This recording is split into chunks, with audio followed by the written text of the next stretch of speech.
네, 이재명 더불어민주당 대선 후보가 공정한 세상으로 보답하겠다며 경기도지사 자리에서 물러났습니다. 오늘 마지막 지사직 업무를 마치고 본격적인 대선 본선 준비에 들어갑니다. 국민의힘 대선 주자들은 오늘 충청 지역 토론에서 맞붙는데요. 국회로 가보겠습니다. 최하연 기자. 네, 국회입니다. 네, 오전에 이재명 후보가 지사직 사퇴 기자회견을 열었는데요. 어떤 말들을 했습니까? 네, 이 후보 주어진 임기를 다하지 못해 아쉽고 송구하다는 말로 기자회견을 시작했습니다.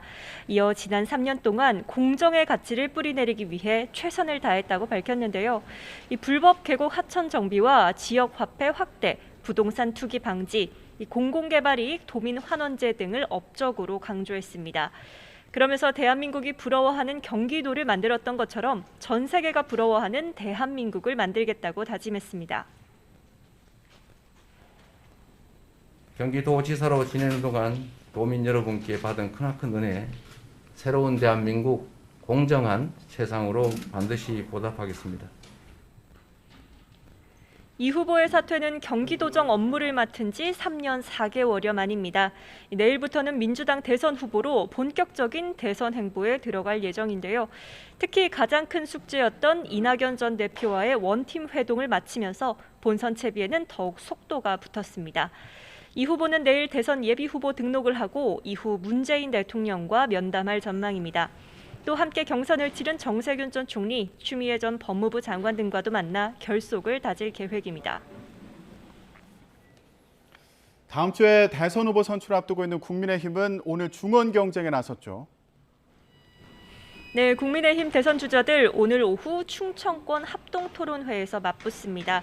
이 충청이 선거 결과를 좌우하는 캐스팅 보트라고 불리는 만큼 표심 경쟁도 치열할 전망인데요.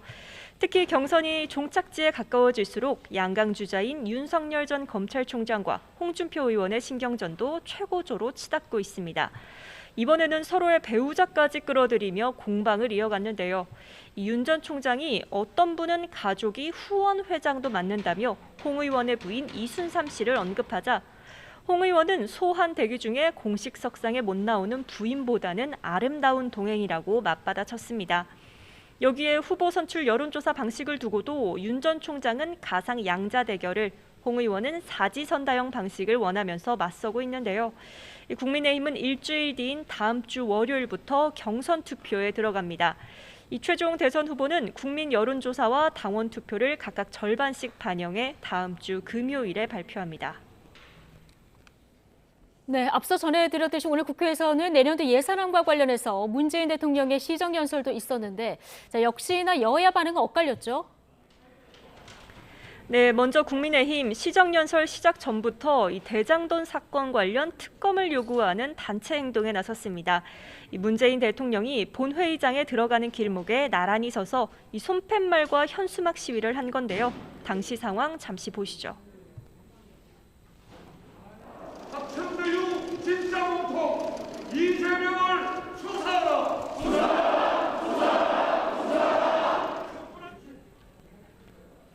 김기현 원내대표는 오늘 시정연설에서 대장동 관련 단 한 번도 언급이 없었다며 이렇게 말했습니다.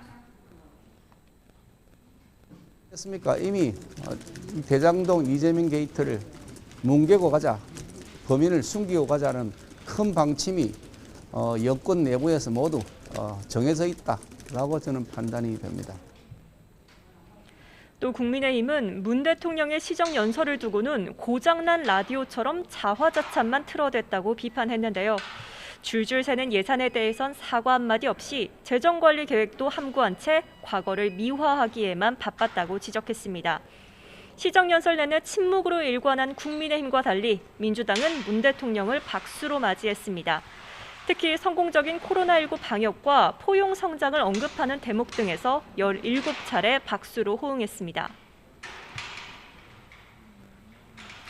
다음 달부터는 이제 위드 코로나 시대에 맞게 사회적 거리 두기를 완화시켜서 우리 한계 상황에 내몰리고 있는 우리 중소자영업자들의 숨통을 틔울 수 있는 그런 반가운 말씀도 해주셨습니다. 송 대표는 또 민주당 정부의 성과를 잘 정리해줬고 OECD 최저 출산율이나 부동산 문제 등을 인정하고 과제를 제시해줬다고 평가했는데요. 아울러 이재명 후보가 지적한 지역화폐 예산과 관련해서는 21조 원에서 6조 원으로 축소됐다며 증액될 수 있게 적극적으로 심의하겠다고 밝혔습니다. 지금까지 국회에서 전해드렸습니다.